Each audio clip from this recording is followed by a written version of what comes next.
두 번째 주제 발표입니다. 아펜젤러 선교사 조난 사건의 역사적 사실과 그 의미에 대해서 홍승표 박사님, 전 감신대 객원 교수님이십니다. 나오셔서 주제 발표해 주시겠습니다. 우리 큰 박수 해 주시겠습니다.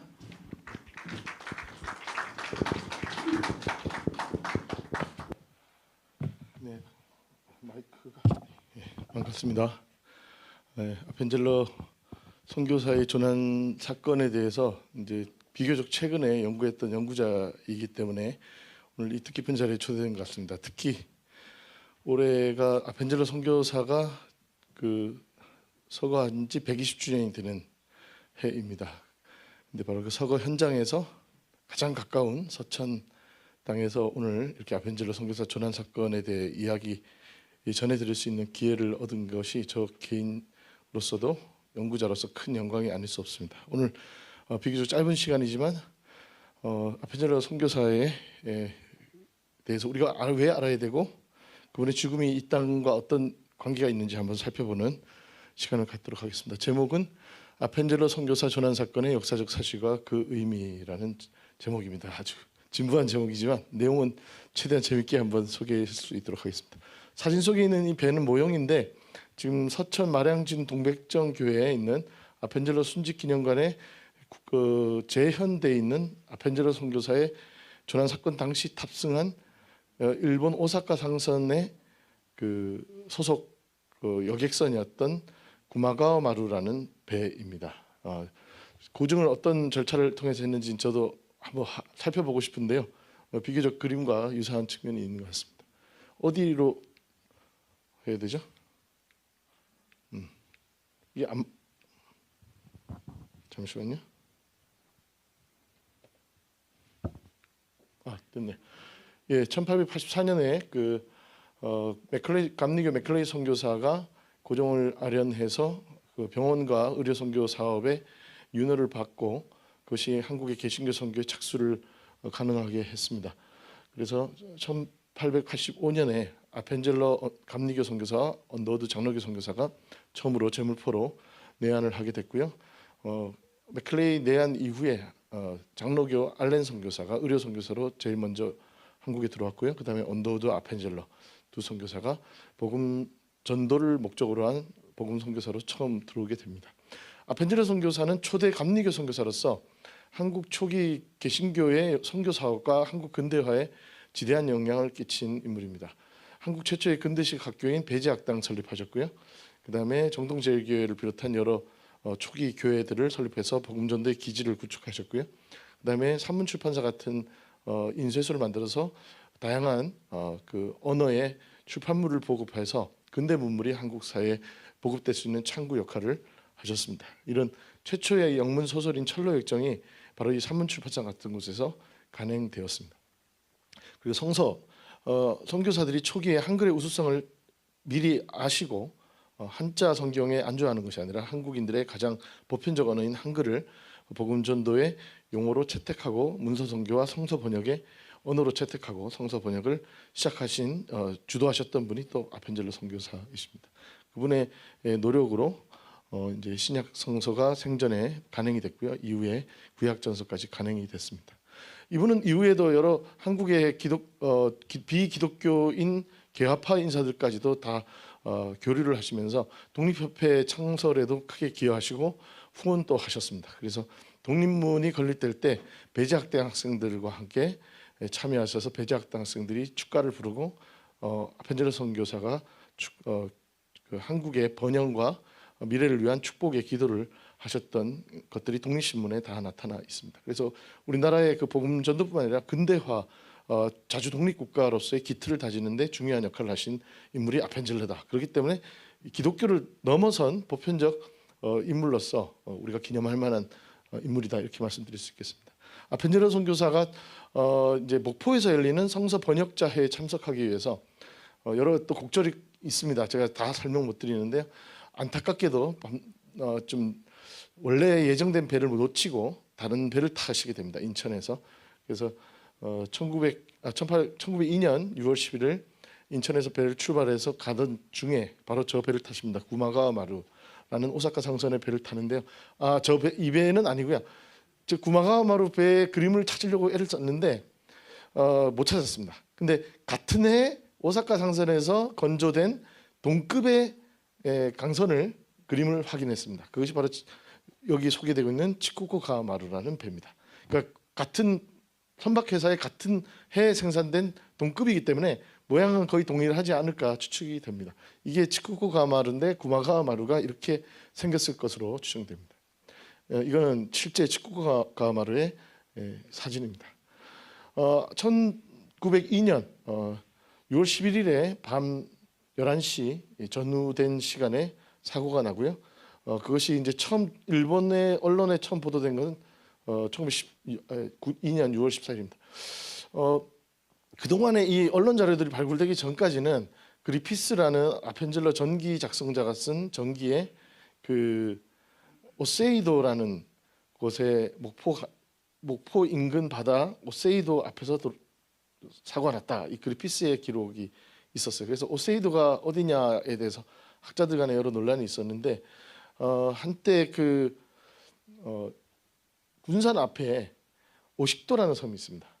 그래서 그걸 그리피스 전기에 나오는 오세이도가 군산 앞에 있는 오식도다. 그 앞을 지나가다가 사고 난 걸로 보인다라고 해서 이것이 한때 거의 정설처럼 이야기가 된 바 있습니다. 그러다 보니까 제가 죄송한 얘기지만 군산에 있는 지금 아펜젤러 순교 기념 예배당과 그 기념관은 바로 옆에 오식도거든요. 지금 간척이 돼서 육지가 돼 있습니다. 그래서 그 오세이도가 오식도라고 학자들이 얘기한 것을 근거로 거기에 순교 기념관이 세워지면서 솔직히 말해서 조금 역사적인 오류가 그런 기념관을 만들어지게 한 것이 아닌가 저는 그렇게 봅니다. 거기에 동의하지 않는 분들도 계실 텐데요. 이후에 여러 사료들을 추가로 발굴되는 과정에서 오세이도는 오식도가 아니고 어청도라는 것이 확인이 되었습니다. 그래서 이제 일본의 초동 보도인 마이니치 신문의 보도에도 어청도라고 나오고요. 아사히 신문에서도 어청도라고 나옵니다. 여기 안면도를 비롯해서 안면도 아래쪽에 있는 도서 지역이 그림이 확인이 됩니다. 이런 1902년 6월 14일 일본 측 보도 자료 그 전에 뭐 그리피스 전기라든가 한성 신문이나 뭐 여러 그 신학월보 이런 국내 자료들은 정확한 사고 경위에 대한 보도들이 없었는데 그냥 일본에 있는 자료들을 이제 언론 보도 자료들을 추적하다 보니까 초동 보도와 후속 보도들을 쭉 시간대별로 분석해 보니까 초기에 오보들이 좀 있었고 그것이 정정되는 과정이 있었다라는 것을 확인하게 됐습니다. 이 사건의 피해자 중에 희생자 중에 한 명이 아펜젤러 선교사님이었다 이렇게 말씀드릴 수 있겠습니다. 이것도 아까 그 일본의 그 선박 건조사라는 책이 있는데 거기에 소개된 오사카 상선의 같은 구마가와마루랑 같은 해에 건조된 치코쿠 가와마루의 그 조감 설계도입니다. 그러니까 아펜젤러 선교사가 탔을 그 배의 실제 내부 모습은 요렇게 생겼을 걸로 추정이 됩니다. 그래서 아펜젤러 선교사는 요 위치에 아마 취침을 하고 계셨던 것으로 보입니다. 1등 칸에 계셨거든요.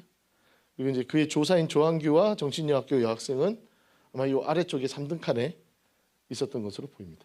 이렇게 일본 측에 있는 그 근대 자료들을 통해서 아펜젤러 선교사의 조난 당시의 상황을 우리가 상당 부분 구체적으로 고정해 볼 수 있게 된 것 같습니다.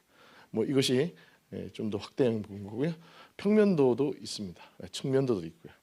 아무튼 이런 자료들이 필요하시면 제가 예전에 감신대 이덕주 교수님 통해서 이 자료들은 제공을 했었고 지금 마량진에 있는 동백정 교회 아펜젤러 기념관에 이 자료들이 제공된 것으로 제가 알고 있습니다.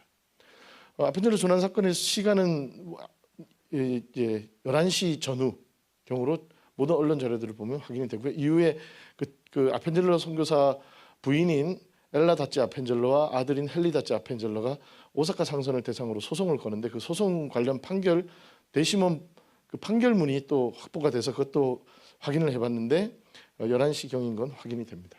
그래서 거기에 대해서는 이런 내용은 없을 것 같습니다.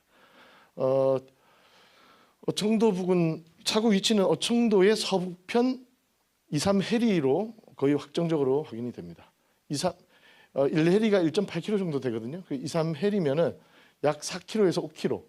그래서 정확하게 어청도의 서북편 바다 4, 5km 지점의 어느 지점에서 조난을 당한 것으로 확인이 됩니다.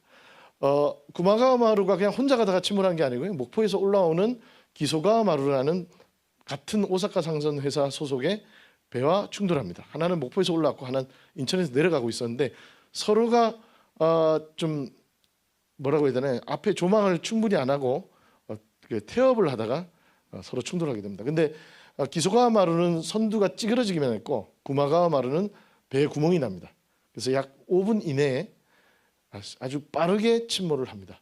근데 두 배가 접촉이 돼 있었기 때문에 잠을 안 자고 있었거나 이렇게 행동이 민첩했던 사람들은 빠르게 기소가와 마루를 옮겨 타서 열 몇 명 정도는 구마가와 마루에서 옮겨 타서 생존을 합니다. 하지만 아펜젤러 선교사는 주무시고 계시다가 나오셨기 때문에 침몰 과정에서 갑판으로 나오셨고 바다에 뛰어들어서 배의 침몰 과정을 지켜봤던 광산업자 보울비의 증언에 의하면 아펜젤러는 바깥을 두리번거리다가 다시 배 안으로 들어갔다. 그 이후에 배는 완전히 침몰했고 더 이상 찾을 수 없었다. 이 기록이 보울비의 증언으로 나옵니다. 아펜젤러 선교사가 그의 조사인 조항규를 구하려고 배 안으로 다시 들어갔다라고 추정되는 중요한 근거가 바로 그 증언입니다. 어쨌든 위치는 서북편 2, 3해리 지점입니다. 조선 말기까지 어청도는 충청도 보령군 소재 도서였습니다. 1914년에 전라북도로 행정구역이 개편이 되는데요. 그러니까 일제강점 이전까지는 충청도의 섬이었고요. 아펜젤러가 조난당할 때까지도 이미 그 섬은 충청도였고 제가 이렇게 충청도에 와서 충청도 분들이 듣기 좋게 말씀드리는 것 같긴 한데 정확하게 말씀드리는 겁니다. 아펜젤러가 조난당한 시점은 충청도 바다였고 충청도 섬이었다 이렇게 말씀드립니다. 그래서 우리가 관심을 가질 필요가 있다 말씀드리고요. 정확한 위치는 모르겠습니다. 당시 보도에 의하면 일본 해군이 와서 조사를 하는데 침몰 장소가 어디였는지에 대해서는 대충 견당을 이제 제가 찾아보니까 추측이라 그러더라고요. 견당도 못하는 것 같아요. 어딘지 정확하게 파악이 안 된다. 밤에 침몰했기 때문에 정확한 위치는 파악이 안 된다. 그래서 아까 마량진에 처음 전달된 성경이 찾아지면 보물이 된다라고 말씀하셨는데 사실 어청도 인근에 침몰해 있는 구마가와 마루가 만에 하나 어떤 계기로 발견이 돼서 인양을 한다. 그러면 그것도 사실은 제가 보기에는 굉장히 중요한 문화재가 되지 않을까 그렇게 추정을 합니다. 엄청난 비용과 또 하나님이 역사하시는 어떤 섭리 같은 게 있어야 발견될 것 같긴 한데요. 분명히 어청도 앞에 지금도 구마가와 마루는 가라앉아 있습니다. 그 부분을 한번 관심을 가지시고 여기 어업에 종사하시는 분들이나 어청도 인근 서북편 2, 3해리 지점을 조업을 하시다가 혹시 뭐가 발견이 되시면은 꼭 주변의 교회, 동백정 교회나 여기 서천문화원에 연락 주시면 좋겠습니다. 어청도는 이렇게 생겼습니다. 이게 그 26년대 일본인들이 총독부에서 만든 지도인데 여기 보면은 어청도 서북편 언덕 꼭대기에 등대가 설치된 것이 보입니다. 아펜젤러 선교사가 순직한 지 10년 후에 정확히 10년 후에 등대가 생깁니다. 바로 이 지점이 이 서북편 바다가 굉장히 중요한 해상 교통지였다라는 것을 알 수 있고요. 여기에 등대가 생겼다는 것은 아펜젤러 선교사의 조난이 중요한 등대 건축의 필요성을 제공했다. 이렇게 또 추정해 볼 수 있을 것 같습니다. 어청도 인근 서북편 2, 3해리 지점으로 이 구마가와 마루가 지나갔을 걸로 충분히 짐작할 수 있는 중요한 자료가 바로 이 지도인데요. 1903년 지도에서 제가 봤는데 인천에서 목포로 오가는 해로가 그려져 있고요. 여기 어청도가 있습니다. 그리고 어청도의 서북편으로 배가 다니고 있는 것을 확인할 수 있었습니다. 조난 사건의 여러 원인들에 대한 얘기가 있는데 그리피스의 그 전기라든가 여러 한국의 언론에 의하면 해무가 많이 껴서 앞이 안 보여서 충돌했다 이런 얘기가 있었는데 실제로 일본의 언론 자료들을 보니까 급격한 조류를 피해서 잔잔한 곳으로 따라가면서 배를 운항하다 보니까 잔잔한 곳으로 서로 따라가다 보니까 목포에서 올라오는 배와 인천에서 내려가는 배가 서로 딱 길목에서 만난 거죠. 근데 게다가 이렇게 신호를 보냈는데도 이렇게 제대로 선원들이 긴급 대응을 안 해서 마치 타이타닉호가 빙산을 보고도 제때 반응하지 못해서 빙산과 충돌에 침몰했던 것처럼 인재였다라는 것을 자료를 통해서 확인할 수 있었습니다. 예. 게다가 선장은 잠을 자고 있었어요. 선장은 잠을 자고 있었고 선원들은 태만했고 뭐 이런 게으른 태만이 이 조난 사건의 원인이다. 그러니까 우리는 한국의 근대화 복음 선교의 초대 선교사인 아펜젤러 선교사를 이렇게 인재로 잃었다라는 것을 또 오늘의 우리 시대의 교훈으로 삼을 필요가 있을 것 같습니다. 그래서 인재로 이렇게 됐는데요. 밤에 청기청랑 아주 맑고 해상은 아주 조용하고 잔잔했다 이렇게 나옵니다. 이게 그 신문의 그 당시의 상황을 취재한 보도입니다. 근데 선원들이 주의를 게을리했다. 이 기록이 나오고요. 하지만 그 나중에 재판을 하거든요. 아펜젤러 부인이 그 소송을 해서 근데 그 선장이 그때 잠자고 있었고 선장은 사람 아니냐 잠 안 자고 어떻게 버티냐 그러면서 판사가 이 선장의 책임을 묻지 않습니다. 귀신이 아니면 누가 그 일을 맡아 할 것인가 이러면서 귀신한테 책임을 물어요. 그러니까 당시 이제 해양 강국을 모색하던 일본 제국의 입장에서는 이 오사카 상선의 이 침몰 사고로 엄청난 막대한 손해배상이 초래하고 이 그 해운 산업에 위축을 줄 것에 대한 우려로 법원은 해운회사의 편을 들어주는 것으로 분석이 됩니다. 이때 46명의 승객 중 20명과 선원 8명이 행방불명되었다 이렇게 됩니다. 거기 아펜젤러 선교사 이름도 확인이 됩니다. 당시 상황을 보면요, 배가 충돌했고 구마가마루의 오른쪽 측면을 돌파했고 대단한 진동과 동시에 선체가 찢어져 바닷물로 들어왔고 사람들은 깜짝 놀라 내가 먼저 하면서 싸우듯이 갑판으로 올라와 양선 밀착하여 왕래가 자유하였기 때문에 27명은 어려움 없이 옆에 기소가마루로 올라탔다. 네, 구마가마루는 벌써 침몰하여 소용돌이 파도 속에 여러 사람들이 구조와 비명 소리를 들렸고 상등실 3명, 이 중에 1명이 아펜젤러입니다. 2명은 일본인 사업가였어요. 비명으로 방을 나올 틈도 없이 그대로 해저로 빨려 들어갔다. 소용돌이 파도에 한국 사람 여러 명이 한꺼번에 배 굴뚝 속으로 삼켜지고 눈코 뜰 새 없이 그 밑에 기관의 화기에 그 불구덩이에 바닷물이 들어가면서 큰 폭발이 일어나 토해지는 그 상황은 차마 눈뜨고 볼 수 없는 참상이었다. 굉장히 구체적으로 아펜젤러 조난 사건의 상황이 일본 언론에 보도되고 있습니다. 하지만 이렇게 배가 침몰하는 과정에서 옆에 기소가마루에서 어떠한 그 구조 조치도 하지 않고 구경했습니다. 같이 그 배가 또 빨려 들어갈까봐 그런 측면도 있었을 것 같고요. 굉장히 인명 구조에는 등한시했던 당시의 반인권적인 상황을 엿볼 수 있습니다. 예, 그래서 뭐 이런 여러 가지 이렇게 비판들이 있고요. 아펜젤러 선교사 개신교 목사인데 오사카 상선에서는 또 유족들 달랜다고 급하게 인천에 있는 사찰에다가 아펜젤러 선교사 위패를 모셨습니다. 아주 이것도 굉장히 흥미로운 상황입니다. 이런 식으로 이렇게 대충 이렇게 유족들의 항의나 불만을 무마하려고 했던 일본 선박회사의 모습을 볼 수 있습니다. 이것이 오사카 상선 회사입니다. 이분 아까 말씀드린 대로 이제 미국인들이기 때문에 소송을 합니다. 그래서 손해배상 청구를 했지만 일본 대심원 판결은 선박회사 편을 들어준 것으로 보입니다. 맨 밑에 그러므로 선장은 늘 회원 전체의 평상 임무에 주의하여 상당한 감독을 게을리 했을 경우가 아니면, 그러니까 자기가 근무해야 될 시간에 감독을 제대로 안 한 거가 아니면 쉬는 시간에 일어난 사실 선박 사고에 대해서는 책임을 지지 않는다. 뭐 이런 식으로 판시를 했습니다. 이것이 당시 일본 제국의 판결입니다. 이것이 아펜젤러 선교사가 조난당하던 당시의 모습을 국내 자료가 아니고 또 미국 측 전기라든가 이런 후대 자료가 아닌 당대 사고 직후의 일본 언론 자료를 통해서 확인한 내용들이고요. 이렇게 이 자료들을 우리가 통해서 아펜젤러 선교사의 조난 사건을 우리가 보다 한 발짝 가깝게 실체에 다가가 볼 수 있을 것 같고요. 올해 120주년을 맞아서 기독교 대학 감리에서 어청도 아펜젤러 조난 바다가 보이는 언덕 위에다가 지금 비석을 하나 세웠다고 합니다. 아직 제막식은 안 했는데 이런 정보를 최근에 제가 접수를 했기 때문에 하나 소개해 드립니다.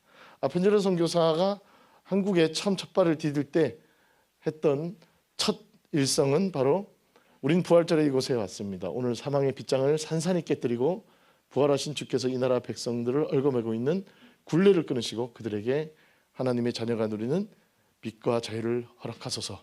이분의 이 한국 선교의 그 캐치프레이즈가 오늘 또 우리 후대에 온전히 계승되길 바라고요. 오늘 이 조난 사건의 이야기를 통해서 더 아펜젤러 선교사님에 대해서 우리가 기념하는 뜻깊은 일들이 많이 생기기를 바랍니다. 감사합니다. 네, 큰 박수 부탁드리겠습니다. 고맙습니다. 아펜젤러 선교사님의 조난 사건의 역사적인 사실과 그 의미에 대해서 상세하게 설명해 주었습니다. 마지막 현장과 그 실상에 대한 보다 정밀한 접근과 관심이 필요하다라고 생각되어집니다.